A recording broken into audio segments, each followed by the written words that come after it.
pues contarles que qué pena, pedimos unas excusas por la demora, pues porque como todas saben, todos estábamos conversando, dialogando. Quisimos empezar este espacio con un ritual de armonización que abriera la mente, el corazón, la palabra.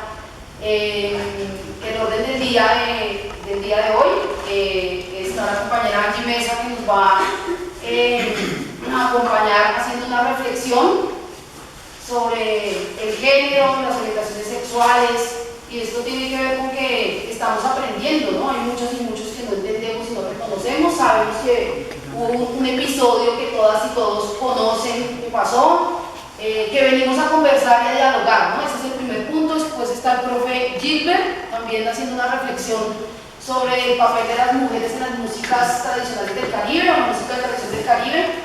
Después vamos a contarles qué sucedió en esa reunión de 4 a 8, a qué acuerdos llegamos, y finalmente abrimos la palabra pues, para terminar y hacer unas conclusiones. Entonces le damos a dar paso a la compañera Angie Mesa. Gracias. Bueno, pues yo tengo un poquito el contexto de lo que ha sucedido y un poco porque la necesidad de poner sobre la mesa una reflexión en torno al género, al sexo, a las orientaciones sexuales y al papel que tiene todo esto cuando hablamos de tradiciones, hablamos de música, y cuando sobre todo nos enfrentamos a hablar de tradiciones donde el papel del hombre y la mujer estaba absolutamente definido, y conservar la tradición en algunos casos se entiende como perpetuar algunos hechos de desigualdad, de discriminación que se dan en esas prácticas tradicionales, y ahora nos abocamos a reproducir una práctica musical que tiene unas tradiciones, pero donde los hombres y las mujeres ya no jugamos el mismo rol, ¿cierto? Ya no desempeñamos el mismo rol. Y aquí, más que una verdad dada, la invitación es a construir y a reflexionar hasta dónde reproducimos tradiciones que son violentas, que son agresivas, que generan discriminación y que reproducen hechos de violencia asociados al racismo, a la xenofobia, al sexismo y a todas las discriminaciones dadas en las orientaciones sexuales. Y cómo resignificar eso no significa necesariamente que estemos traicionando una tradición, que no la estemos honrando, o que la estemos vilipendiando, o que la estemos manoseando un poco, sino que es más, este papel lo hicimos así vivimos los hombres y las mujeres en torno a un hecho cultural, y ahora lo construimos de esta forma, y eso no significa que haya una traición, ¿no? Y es una reflexión que tenemos que construir, lo que podemos construir, porque no hay obligatoriedad, desde una reflexión personal y colectiva. Una de las premisas fundamentales cuando uno trabaja derechos de las mujeres es comprender que todo lo que somos, lo que pensamos, lo que decimos, lo que sentimos es absolutamente político. Y cuando empezamos a politizar inclusive lo que sentimos, cuando yo digo, uy, no, es que yo soy muy de malas en el amor y nadie me quiere, y eso no es una reflexión únicamente íntima, sino que tiene que ver con una construcción social y política en torno a lo que creemos del amor. Y lo mismo nos pasa en aspectos sociales, culturales, políticos, económicos, musicales, como el tema que a ustedes los aboca en este momento, y es pensarnos, venga, ¿cómo nos relacionamos en torno a la música? En torno a una música además que tiene una tradición tan bonita como es la música colombiana, la música caribeña, la música africana, y que vamos a resignificar desde allí, que ha pasado por muchas resignificaciones además. O sea, creo que si miramos la música caribeña y toda la herencia afro, donde había esclavitud, por ejemplo, y era legítima, y eso lo hemos resignificado y no se perdió la tradición musical, ¿por qué no generar otros roles de género alrededor de la música y que se generen otros roles y otras formas de vivir la tradición? Pero ese es un reto que tenemos todas y todos, siendo de distintas nacionalidades, siendo de distintas orientaciones, teniendo distintas formaciones, y es desde allí que quiero invitar la reflexión. Un poco, yo sí quisiera preguntarles, porque como esto no es una cosa unidireccional, ¿qué piensan ustedes de lo que significa el sexo, el ser hombres y ser mujeres? ¿Qué se les ocurre cuando uno les dice, vamos a hablar de las diferencias entre ser hombres y ser mujeres? Pues netamente lo los genitales y digamos las hormonas que nos condicionan a fisiológicamente ser de su misma forma. Muchas gracias. ¿Qué más se les ocurre? Yo considero que es diferente ser macho o ser hembra, ¿sí? Con respecto a eso, digamos, al cuerpo, a su función, que es diferente la energía femenina y la energía masculina, y que es diferente sentirse o asumirse como una mujer, que tiene ya que ver con un desarrollo, digamos, en un contexto sociocultural que armado efectivamente. Vale, muchas gracias. Yo quiero decir, yo pues también desde todos estos años, obviamente, como persona en construcción de mi identidad, de todo esto, obviamente uno le toca también apropiarse, incluso de los elementos simbólicos, culturales, que pues, también la misma ciencia ha creado sobre eso, que lastimosamente a veces también fue violenta, también a veces no. Y pues a partir de eso uno entiende que hay diferentes categorías, digamos, inclusive de sexo. ¿Sí? Está el sexo biológico, el sexo cromosómico, que digan, el sexo cromosómico es un sexo que inclusive muchos y muchas de nosotros no sabemos, o podemos ir a consultarlo, pero muchas de las personas no sabemos qué tal ese sexo cromosómico es realmente hombre o mujer, ¿sí? O femenino o masculino. Está el sexo genital, de la expresión propiamente, digamos, de la genitalidad de las personas, ¿sí? Que no solamente es hombre y mujer, sino porque hace ya ratos hay las personas exigiendo derechos a partir de esos, que son las personas intersexuales, mal llamadas hermafroditas, que hoy en día también exigen que se les cuente como parte de una, como la naturalidad también de la genitalidad, y más que la naturalidad es como una expresión más de la expresión humana en la sexualidad y el componente sexual genital, ¿sí? Y el género, que obviamente viene siendo una construcción social dada entre percepciones sociales, biológicas y también, digamos, culturales. ¿Sí? Eso es lo que yo, de una u otra manera, Ruedas, con todo eso que ha pasado en los foros de movimiento masculino, que el tambor tiene que tocar un hombre, hay afirmaciones, ¿no? Que el tambor tiene que tocar un hombre porque se queda con la mujer que está bailando. Y bueno, pues creo que eso era así y así estaba planteado. Afortunadamente no estamos dentro de unas músicas rituales que no nos permitan, digamos, a nivel de religión, ¿no? Que la mujer no puede tocar el tambor porque viene el diablo nos lleva, que lo que sea. Entonces, afortunadamente podemos deconstruir y reconstruir. Yo no sé si esté bien o no, pero he sentido ese llamado a no hablar de pareja o pareja, sino de sombrero y pollero. En cuanto a que cualquier persona se identifique como se identifique, puede asumir el rol de la hembra en el baile o el rol del macho, independientemente. Lo mismo como una mujer o un hombre pueden asumir el papel del tambor hembra y que todo energéticamente, siendo que el tambor está conectado acá y el que está bailando con sus pies está afirmando eso que es el tambor y el canto está allá, ¡tin! Y el codo y la palma está firmando eso y el llamador está haciendo eso, ¿no? Y es lo que se permite que energéticamente ocurran unas cosas aquí que no tienen que ver con que entonces no podría tocar un tamborero casado, porque ¿cómo hacemos si tiene que coquetear con la mujer? Y si entonces es un hombre el que se pone la pollera, claro, me tocó coquetear con este tipo, ¿no? Entonces, no es una representación porque no estamos jugando a hacer un baile folclórico y subirnos en una tarima cuando estamos en una rueda. Estamos jugando un compartir en el que precisamente creo que tenemos que empezar a encontrar esas formas de salirnos de eso, que tiene que ser un hombre, que es un tambor, que tiene que ser. Entonces, repito, no estamos haciendo una representación, pero sí podemos jugar a asumir unos roles, independientemente de mi identidad de género. Yo puedo asumir el rol de la mujer, digamos, o de la pareja, o del parejo, o tocar el tambor hembra o el tambor macho, o tocar la gaita hembra y la gaita o la gaita macho. Otra cosa es que el bullering sí tiene una energía muy femenina, y eso es innegable, lo que tú decías es como la voz de la abuela, aunque es innegable que los hombres han hecho parte siempre de esa tradición. Sin embargo, la participación de la mujer en la gaita es algo muy nuevo, es realmente algo muy nuevo. Y la gaita sí tiene una energía muy masculina. Entonces, creo que todo eso es lo que tenemos ahí que poner en juego y en la misma rueda irlo resolviendo. Porque como tú decías, no, es un trabajo largo, y que estamos construyendo. Yo también creo que Sí, a mí, ya doy la palabra. Sí, hay una cosa y es que yo creo que el colonialismo no solamente es llegar a Europa y esclavizar a Occidente, el colonialismo es aquella práctica de poder que ejercemos unos sobre otros, donde sobreponemos nuestros conocimientos sobre los demás.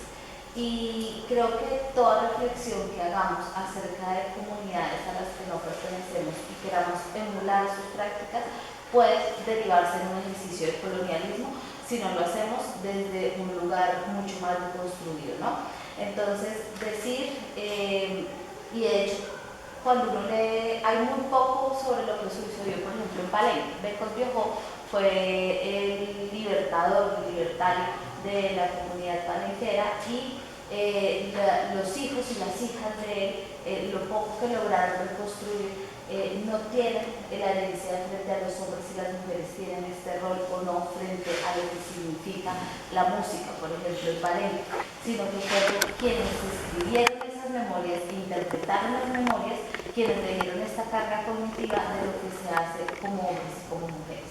De hecho, todo el lenguaje a partir del cual interpretamos una herencia que queremos seguir al pie de la letra está basada en cómo entendemos nosotros la relación entre hombres y mujeres. El hombre propone, la mujer dispone. La mujer adorna al hombre.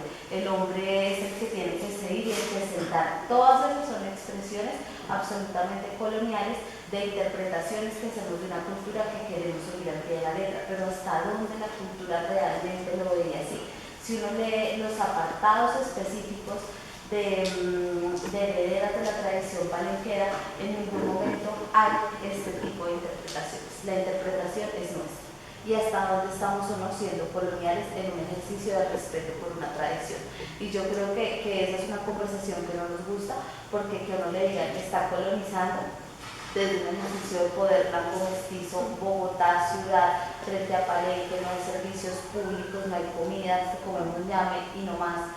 Hasta dónde estamos haciendo un ejercicio colonial y hasta dónde querer emular de forma tan estricta una cultura que no entendemos y que no tendríamos por qué entender a profundidad porque no son nuestras condiciones, son un ejercicio de colonialismo. Y yo sí quiero ponerles esa reflexión porque de hecho creo que hablarlo desde nuestro lenguaje es precisamente reproducir prácticas que no estuvieron en esas culturas y que también hay mucho de reflexión íntima al respecto, ¿no? Y aquí yo no lo dije en principio porque quería ver cómo se desenvolvía, pero hace muchos años yo fui mochilera, tocaba tambores, tocaba tambora, viajaba con mujeres, fui a Palenque, investigué acerca de la música tradicional colombiana y precisamente una de las conclusiones de la investigación es que hacemos interpretaciones todo el tiempo y las volvemos realidades de culturas y creamos mitos dentro de las culturas porque no las conocemos. Es como cuando los hombres se vuelven feministas y entonces acompañan todas las luchas de las mujeres y por supuesto que uno puede acompañar luchas. Yo no necesito aguantar hambre para creer que es una mierda que la gente aguante hambre, pero definitivamente la experiencia y las interpretaciones pasan por acercarse a la experiencia vital de los grupos desde otros lugares, ¿no? Desde permitirse entender desde otros lugares. Y yo sí creo que musicalmente, ya no socialmente, sí creo que dos gaitas hembras se pueden acompañar muy bien. También creo que dos tambores lo pueden hacer muy bien. Y creo que si nos suena feo también es porque tenemos el oído colonizado y porque tenemos interpretaciones auditivas desde allí. Y que entender que yo sí creo que la transformación social de la humanidad tiene que entender a la evolución y la evolución tiene que significar el respeto por las libertades y los derechos humanos y si eso significa decir y resignificar todas las tradiciones que nos han impedido ser quienes somos, pues hay que acabar esas tradiciones y yo sé que es difícil, es una postura muy personal también, pero que pasa por el reconocimiento dejémonos ser y no queramos emular lo que no fuimos hace 100 años porque no lo vamos a lograr y ya. Listo, yo también quería decir al orden de lo que está diciendo, me parece súper importante puntualizar, digamos porque en efecto, por ejemplo con lo que hablabas de la gaita, hace ya unos años atrás, mujeres, inclusive compañeras, gaiteras, que en su momento fueron como las pioneras, una de las primeras agrupaciones de mujeres que hubo en el país en la gaita, en los festivales, fueron chicas de Santander y de Bogotá. Fueron las primeras, digamos, pioneras en empezar a meterse en el mundo de la gaita.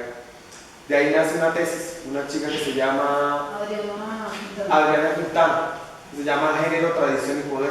Una chica que se interesó por empezar a analizar y a indagar más sobre la historia de la gaita, porque aparentemente lo que dice la compañera, a veces por replicar en esas ideas colonialistas y multiculturalismo, en el cual se nos vacía de contenido las cargas culturales que tienen los pueblos y en estos discursos de la nación, del mestizaje. Sí, muy lindo el mestizaje, pero pues el mestizaje también, como tiene una carga positiva, también tuvo una carga negativa durante mucho tiempo, ¿sí?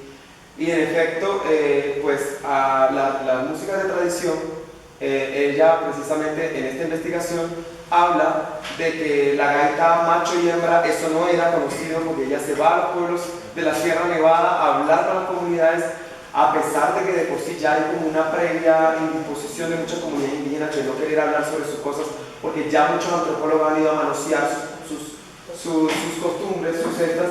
Ella habla sobre cómo esto ha sido una transformación y una tergiversación también de esto de macho y de hembra.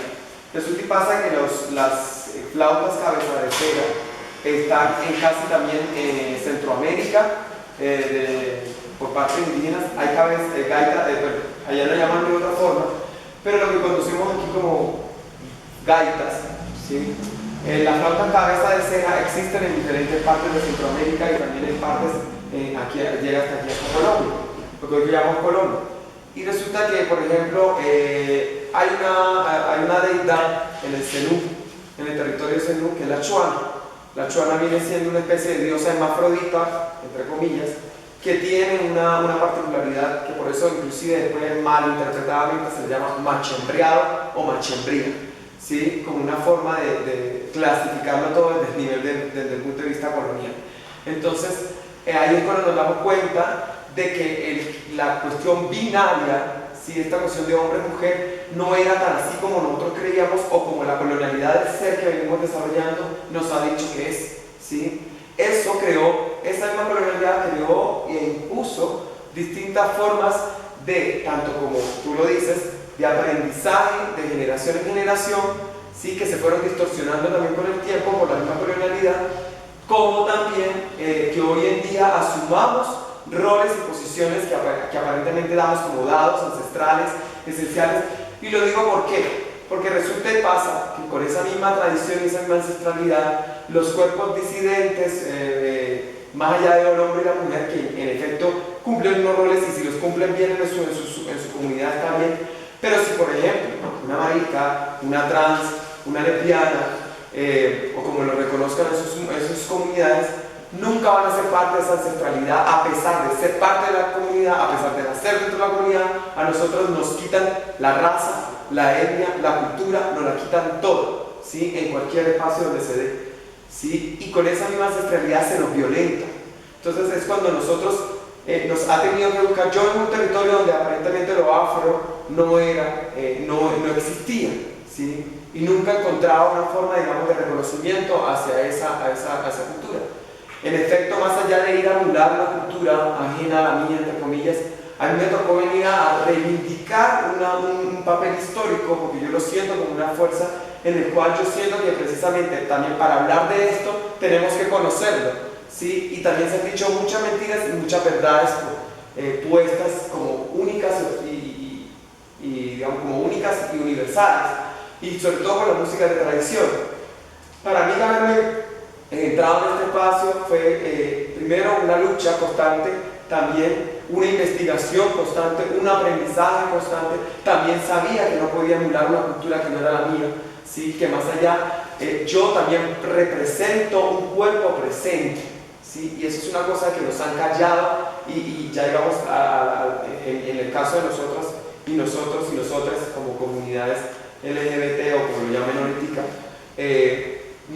hemos estado ausentes en cuerpo ausente. Nuestras narrativas nunca se cuentan, nunca se contaron por esa misma colonialidad.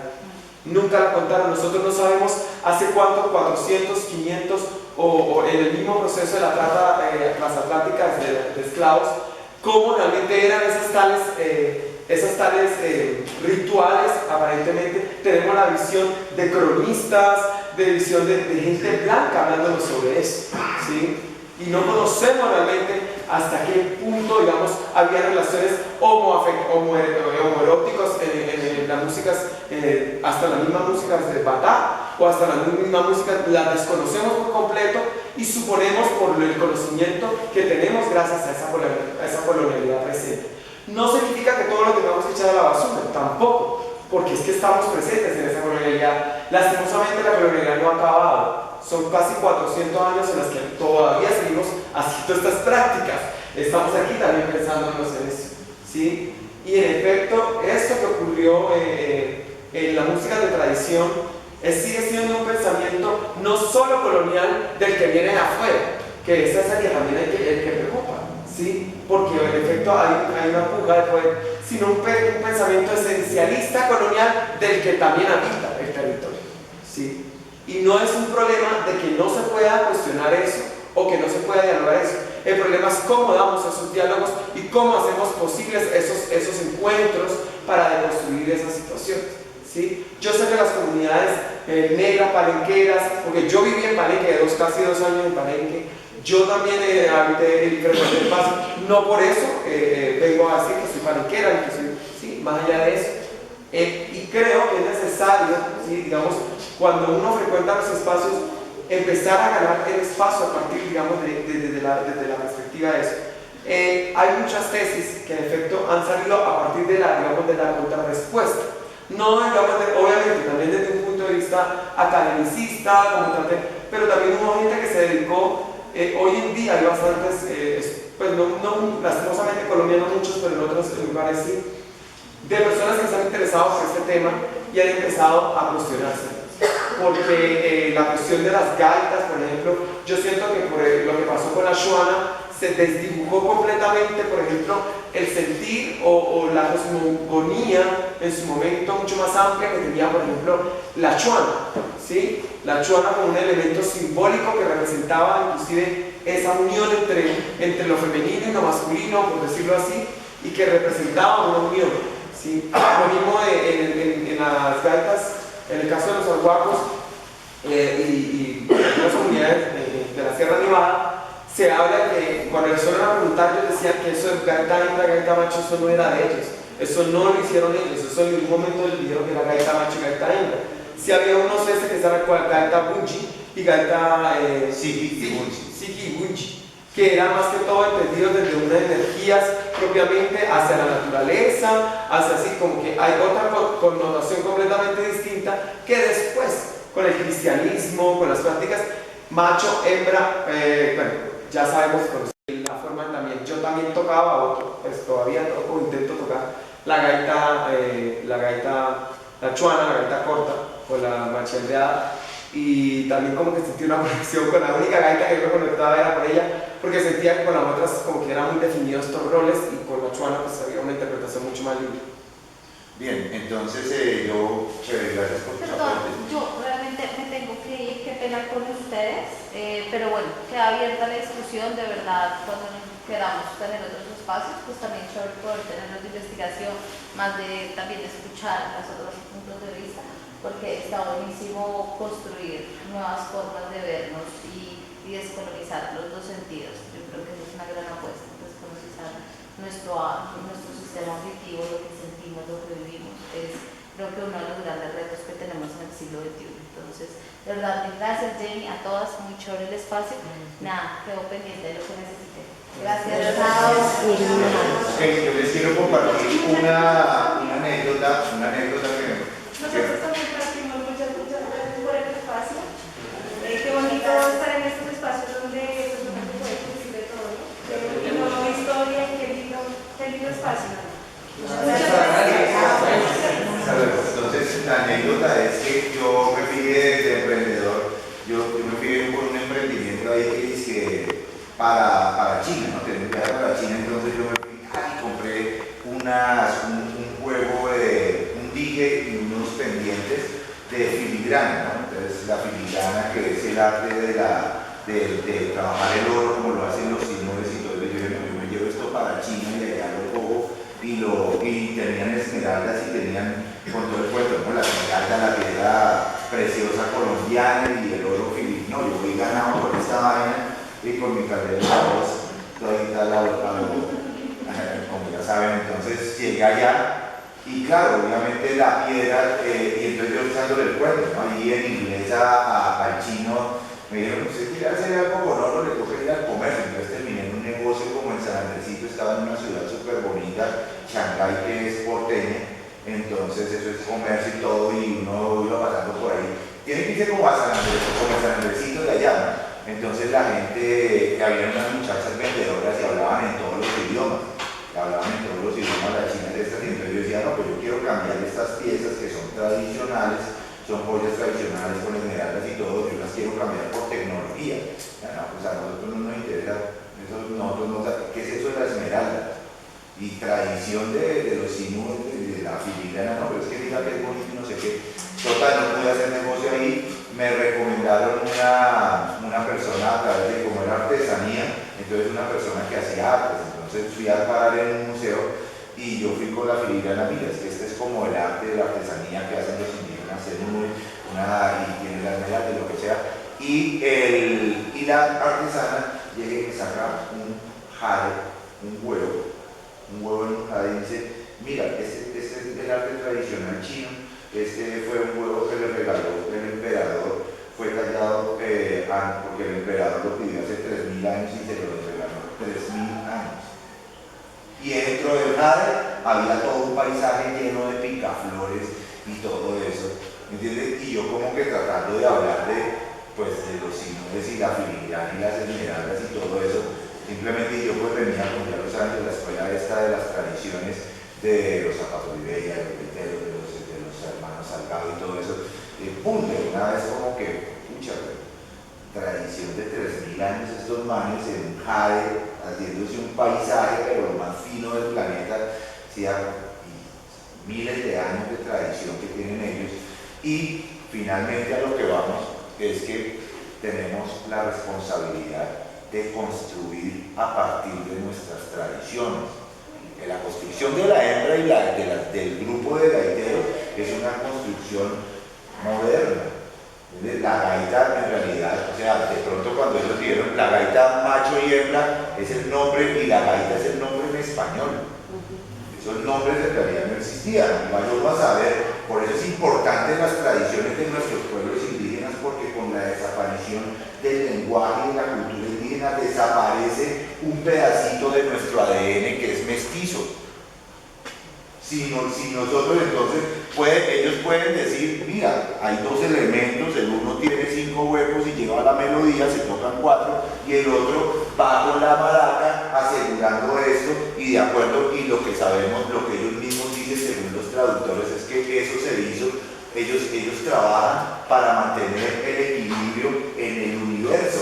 Esa es la tarea de los gaiteros. Y de ahí la construcción del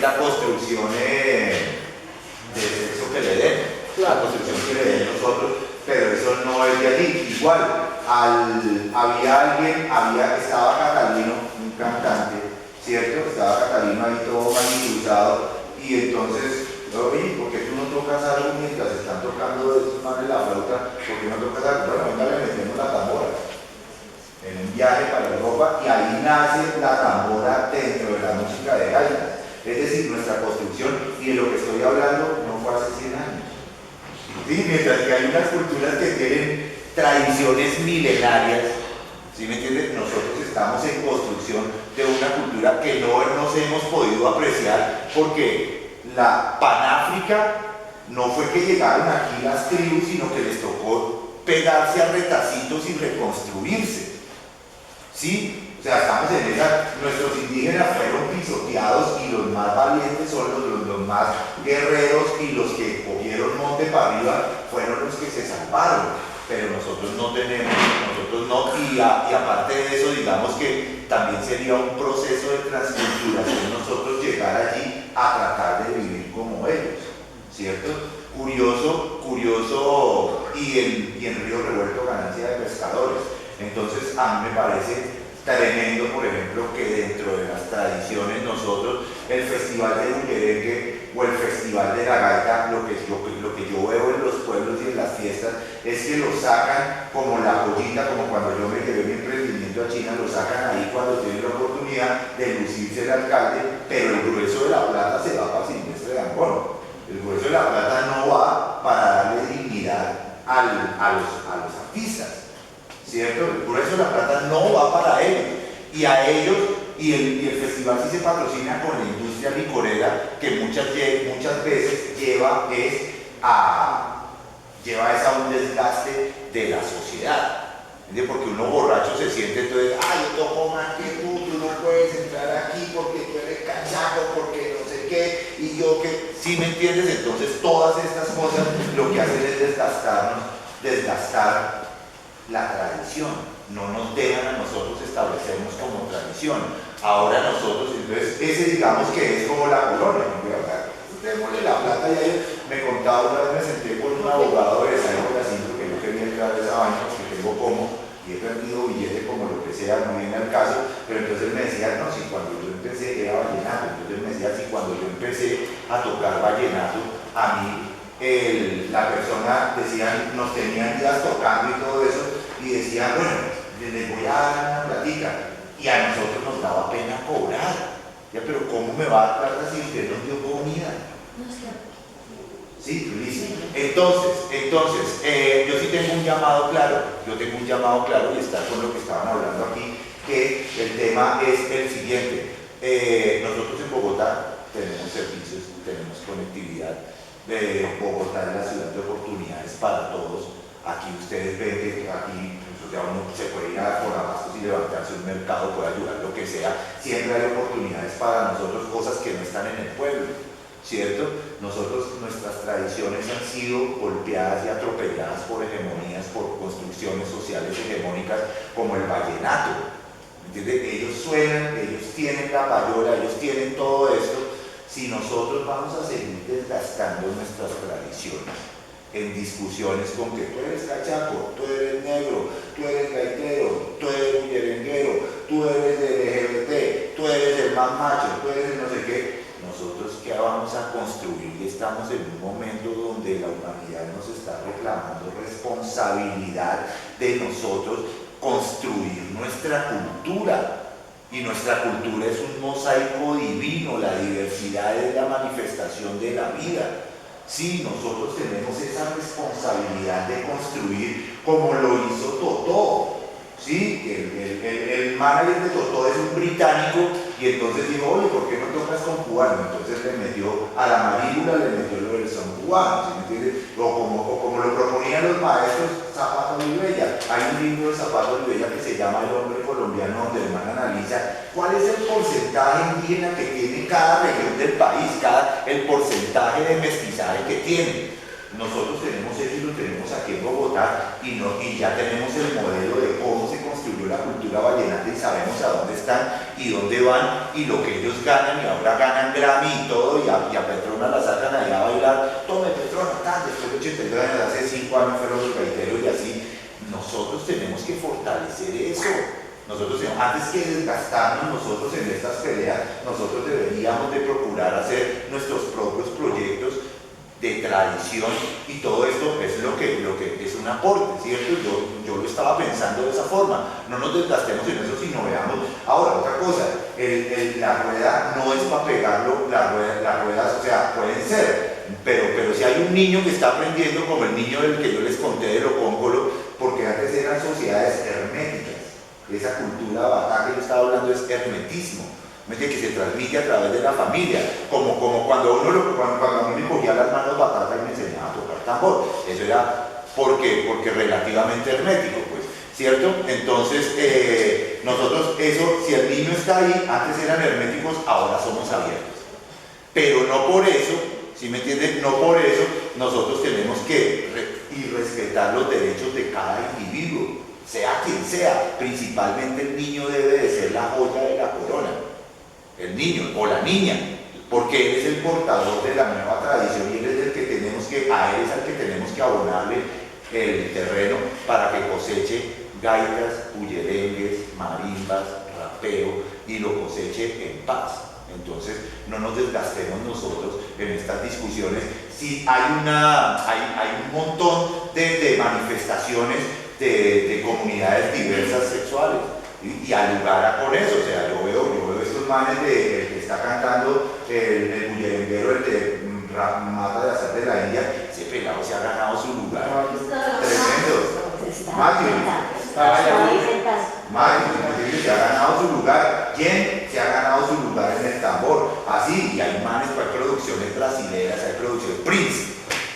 ¿Sí me entiendes? Entonces vamos a luchar en esa, vamos a construir entre todos esa tradición que nos atañe a todos. No nos desgastemos en cosas, en esas cosas, ¿no? Listo, yo no tengo más por decirles. Agradezco la atención, agradezco la invitación. Y tenemos que apoyarnos entre nosotros. Chéverísimo el Festival de Gaita, chéverísimo las Ruedas de Bogotá. Yo soy curador del Festival de Cantautoras por la Paz, ¿sí? Y así hay muchas cosas. Chéverísimo lo que estén haciendo las danzas, lo del castillo, lo que sea, ¿sí me entiende? Todo eso, bien, apoyarnos entre nosotros para consolidar, por lo menos robustecer un mercado así sean likes. Mientras nos construimos política y socialmente para ese futuro que para ese futuro que creo que es nuestra responsabilidad llevarlo adelante. Gracias, compañeros. Bueno, por tiempos, porque ya estamos todas y todos cansados, entonces pues queremos presentar el tercer punto de este conversatorio y con un poco contarle la experiencia de nuestra reunión de 4:30 de la tarde a 7:30. Entonces, creo que fue un ejercicio de diálogo, fue un ejercicio de sensibilidad como la música, de escucharnos. Y es escuchar entre los que estábamos allí involucradas, cada uno dio su testimonio de cómo se sintió. Y eso me parece a mí muy importante, porque uno amplía la perspectiva cuando se construye de forma colectiva. Porque yo tengo mi visión y cuando escucho la de nosotros y la de las otras puedo recapacitar.